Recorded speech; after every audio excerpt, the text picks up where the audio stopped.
Très heureuse de vous retrouver pour cette nouvelle édition sur Speedline TV. Mesdames et messieurs, bonsoir et bienvenue dans ce journal.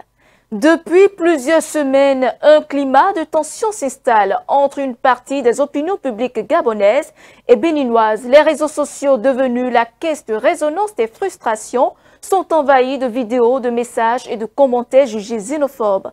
Dans cette édition, vous entendrez les réactions de quelques citoyens béninois. Aux côtés de ses homologues sud-africains et angolais, le président sénégalais a prononcé à la tribune des Nations Unies un discours remarqué en faveur d'un cessez-le-feu et d'une solution à deux États. Et puis, Ouagadougou, Bamako et Niamey ont annoncé le retrait de la CPI. L'Alliance des États du Sahel justifie cette décision en accusant la Cour d'être un instrument de répression néocoloniale.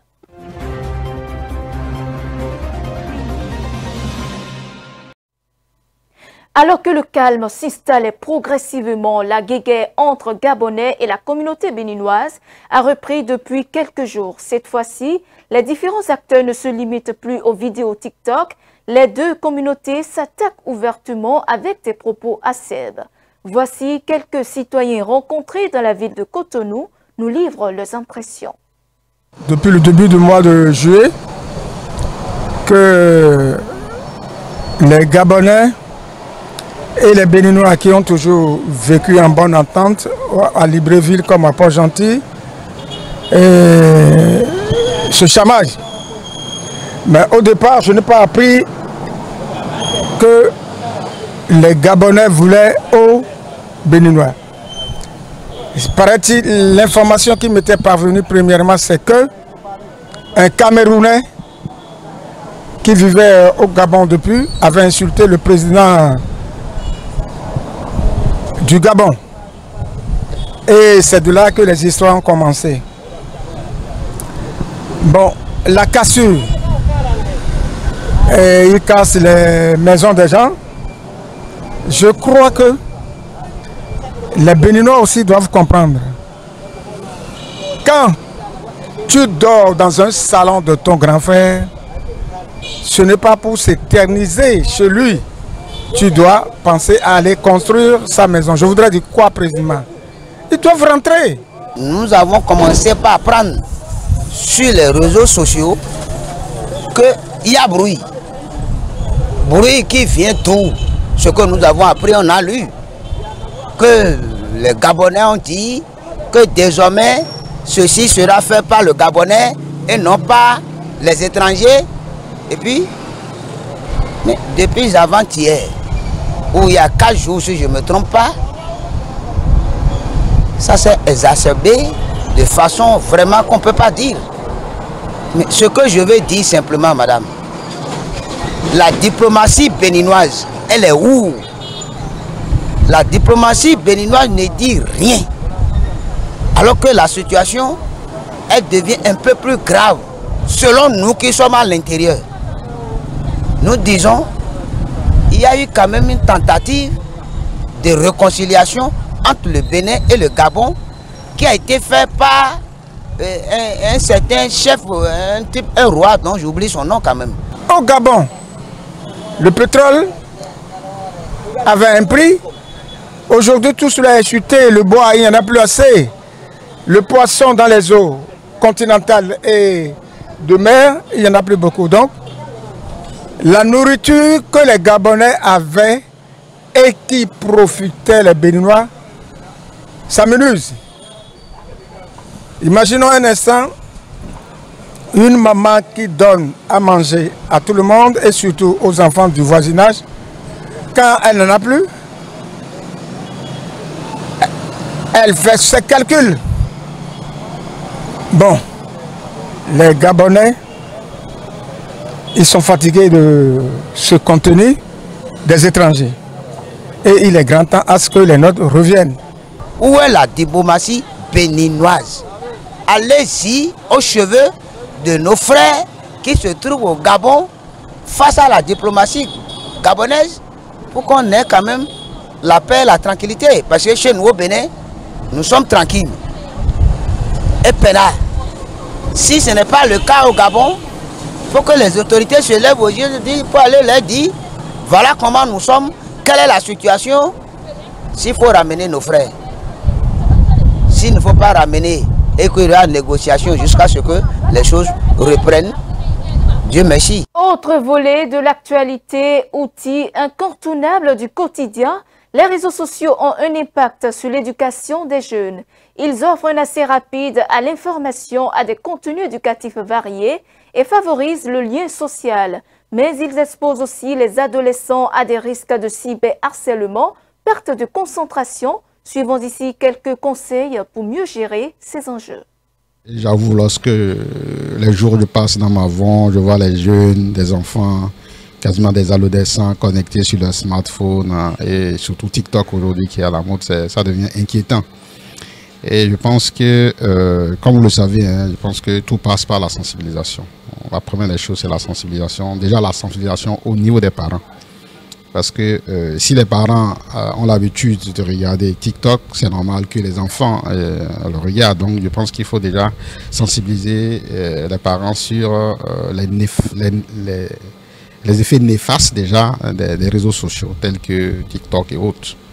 Et voir en termes de contenu, quels pourraient être les contenus nocifs, quels peuvent être les contenus intéressants. Donc tout n'est pas... Voilà, parce que ceux qui ont inventé des réseaux sociaux ont un modèle économique derrière. Donc il faut essayer de voir qu'est-ce qui est positif de ce qui ne l'est pas. Et ainsi, si les parents sont sensibilisés, ils connaissent déjà les effets néfastes justement de ces réseaux sociaux. Je pense qu'ils pourront facilement mettre en place des règles qui empêcheraient ou qui réduiraient, à défaut de le bannir, qui réduirait effectivement l'utilisation de ces réseaux sociaux-là au niveau des enfants. Donc je pense qu'il y a une grosse phase de sensibilisation. Après, je pense que c'est également une responsabilité collective, que ce soit à l'école, que ce soit au niveau de l'État, une réglementation aussi, hein, parce qu'après, je pense qu'on peut, au niveau de l'État, essayer de canaliser certains contenus, filtrer certains contenus, et va aller peut-être vers les contenus plus éducatifs. C'est de prendre tout type de contenu et ça permettra éventuellement de parer justement à ces effets-là. Parce que lorsqu'on prend la Chine aujourd'hui, on sait que l'inventeur de TikTok, il est chinois. Mais au niveau de la Chine, ces réseaux sociaux sont utilisés pour l'éducation à la base, pour ce qu'on appelle le patriotisme, pour tout ce qui va en faveur justement du peuple ou du gouvernement chinois. Donc on motive plutôt on sensibilise les enfants à cela et non justement à des contenus tels qu'on les voit aujourd'hui où les gens sont accros à des contenus qui ne sont pas du tout instructifs et surtout qu'ils perdent le temps au lieu de faire peut-être autre chose. Donc et ça, je pense que, comme je l'ai dit, il faut beaucoup sensibiliser et je pense qu'il faut commencer à faire des initiatives dans ce sens-là. Je pense que même avant l'arrivée des réseaux sociaux, il y a possibilité de filtrer des contenus. Aujourd'hui, lorsqu'on prend un réseau, de manière technique, si vous me permettez, on peut déjà filtrer le type de contenu. Au sein d'une entreprise, par exemple, on peut empêcher certains contenus, disons, illicites ou pornographiques.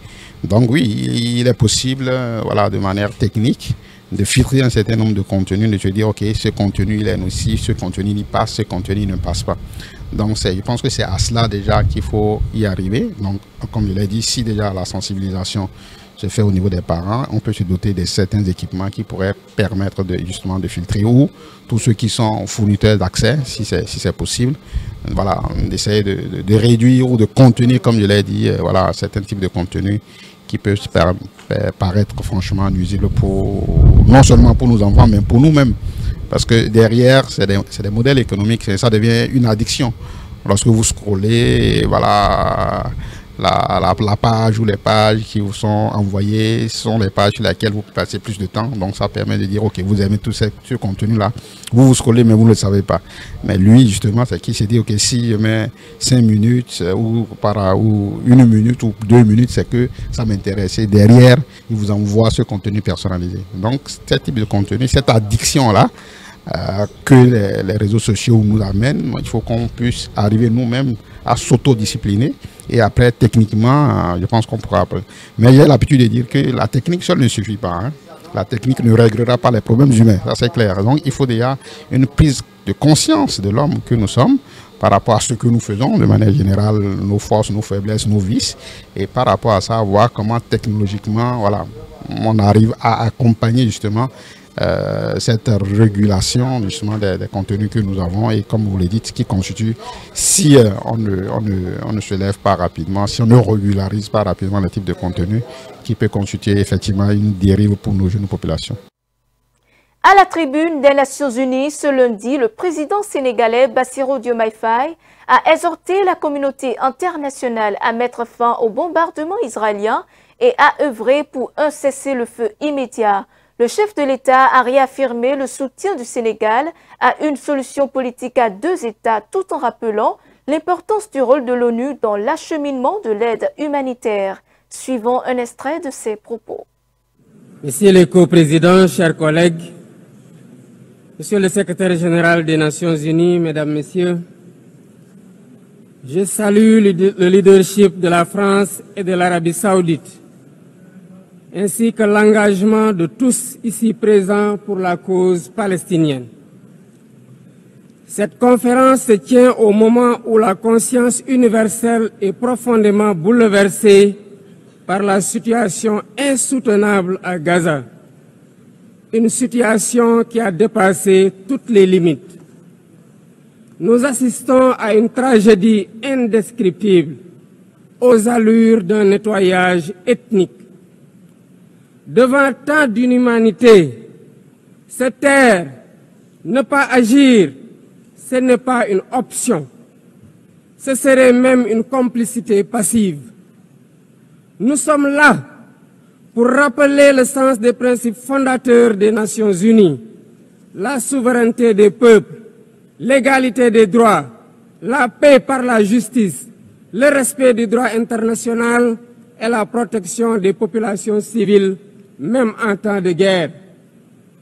Autant de valeurs aujourd'hui anéanties dans les décombres de Gaza.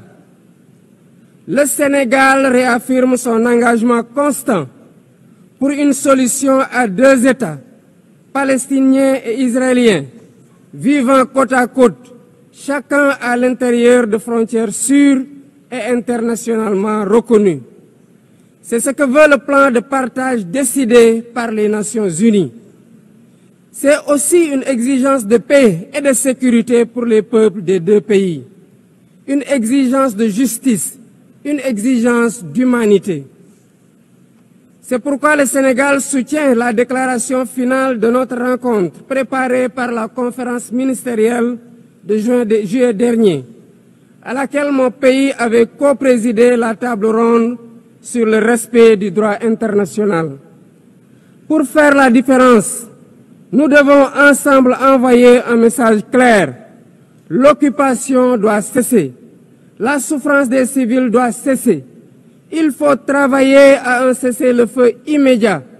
Israël doit arrêter ses bombardements et autoriser l'acheminement de l'aide humanitaire par l'ONU.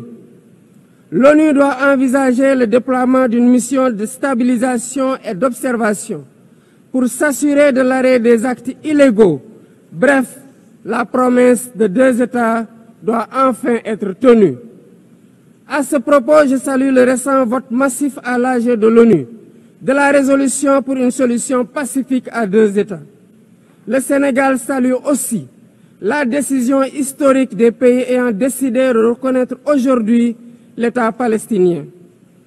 Président du Comité pour l'exercice inaliénable des droits du peuple palestinien, le Sénégal continuera de s'associer à toute initiative visant à favoriser le retour à une paix durable en terre palestinienne.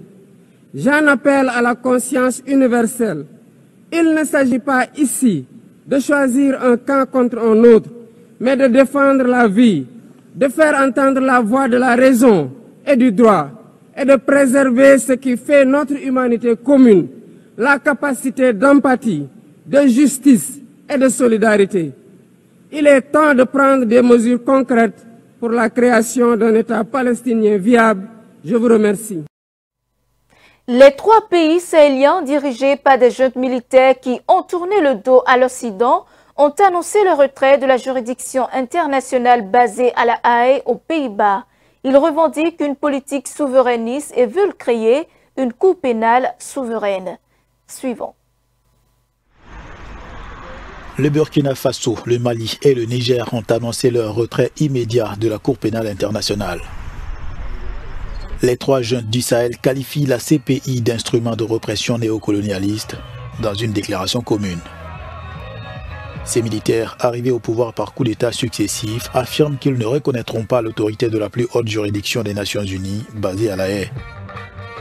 Pour l'heure, aucune réaction de la Cour à la décision de ces États qui entretiennent des liens étroits avec la Russie, dont le président fait l'objet d'un mandat d'arrêt de la CPI. Les trois pays ont déclaré vouloir mettre en place des mécanismes indigènes pour la consolidation de la paix et de la justice. Leurs armées font face à des allégations de crimes contre les civils, alors que la violence s'est intensifiée dans la région contre les groupes djihadistes liés à Al-Qaïda et à l'État islamique. Ces États accusent la CPI de cibler les pays les moins privilégiés, faisant écho aux critiques du président rwandais Paul Kagame, qui indiquait précédemment que la CPI avait un parti pris anti-africain. Le retrait d'un pays de la CPI prend officiellement effet un an après notification à l'ONU. Avec un taux de participation de plus de 91%, le référendum constitutionnel en Guinée marque une étape décisive. Alors que le oui l'emporte largement, le scrutin illustre à la fois la volonté de tourner la page de la transition militaire. Entre espoir de stabilité et soupçon de prolongation du pouvoir de Mamadi Doumbouya, le vote ouvre une nouvelle séquence, le reportage. En Guinée, le référendum constitutionnel organisé ce dimanche a suscité une mobilisation exceptionnelle. Selon la Direction générale des élections, le taux de participation atteignait 91,4% dans plus de 80% des bureaux déjà dépouillés. Sur plus de 19 000 centres validés, le oui s'impose avec plus de 80% des suffrages, traduisant une large adhésion au projet de nouvelle constitution. Quelques 6,7 millions de citoyens étaient appelés aux urnes dans ce pays de 14,5 millions d'habitants. Malgré l'appel au boycott de l'opposition accusant la junte de vouloir prolonger son pouvoir, les électeurs se sont déplacés en masse, encadrés par 45 000 membres des forces de sécurité. Ce texte, qui élargit les prérogatives présidentielles et ouvre la possibilité aux membres de la junte de se présenter, constitue une étape décisive de la transition engagée depuis le renversement d'Alpha Condé en 2021 par le colonel Mamadi Doumbouya. Les résultats définitifs attendus dans les prochains jours seront proclamés par la Cour suprême. Ils devraient ouvrir la voie à des élections présidentielles et législatives promises avant la fin de l'année dans l'espoir d'un retour à l'ordre constitutionnel et d'une stabilité politique longtemps attendue. L'ancien président Peter Mutharika a pris une large avance à l'élection présidentielle au Malawi, remportant environ 66% des voix dépouillées jusqu'à présent selon les résultats provisoires des 2/3 des districts du pays. La MEC devrait annoncer les résultats définitifs d'ici mercredi suivant. L'ancien président du Malawi, Peter Mutharika, devance largement le président sortant Lazarus Chakwera dans les résultats partiels publiés lundi à l'issue des élections dans le pays. Lors de ce scrutin, M. Mutharika a obtenu environ 68% des suffrages exprimés après la proclamation des résultats de 24 des 36 conseils. Chakwera, 70 ans, du Parti du Congrès du Malawi, est arrivé en deuxième position avec un peu plus de 20% des voix. En 2019, M. Mutharika, membre du Parti démocratique progressiste, avait remporté les élections, mais quelques mois plus tard, un tribunal avait annulé les résultats en raison d'irrégularités et ordonné la tenue d'un nouveau scrutin. L'actuel président sortant du Malawi, Lazarus Chakwera, avait alors remporté le nouveau scrutin, tenu en 2020. Au total, 17 candidats se sont présentés à l'élection présidentielle de mardi dernier au Malawi. Le vainqueur doit obtenir plus de 50% des voix, sinon un second tour sera organisé. La cérémonie du Ballon d'Or 2025 restera gravée dans l'histoire du football. Ce lundi, au théâtre du Châtelet à Paris, Ousmane Dembélé a été couronné Ballon d'Or, consacrant une saison exceptionnelle de l'attaquant français du Paris Saint-Germain. Brillant en Ligue des Champions et déterminant dans les succès parisiens, l'ancien joueur de Barcelone et de Dortmund s'offre enfin la récompense suprême. C'est après moi. Ousmane Dembélé, sacré meilleur joueur du monde à l'issue de la cérémonie du Ballon d'Or 2025. L'ailier français s'adjuge ainsi la prestigieuse récompense individuelle. Cette 69e édition a également été marquée par la présence de 2 joueurs africains dans le top 10. L'Égyptien Mohamed Salah, auteur de 57 buts cette saison avec Liverpool, termine au pied du podium à la 4e place à 33 ans. De son côté, le Marocain Achraf Hakimi s'est hissé à la 6e place. Le défenseur du Paris Saint-Germain sort d'une belle saison ayant remporté la Ligue des Champions, la Ligue 1, la Coupe de France et le Trophée des Champions avec son club. Autre performance, celle du Guinéen Serhou Guirassy qui figure pour la première fois dans le classement. L'attaquant du Borussia Dortmund se classe 21e, fort de ses 21 buts cette saison et de ses 15 sélections avec le Sili national.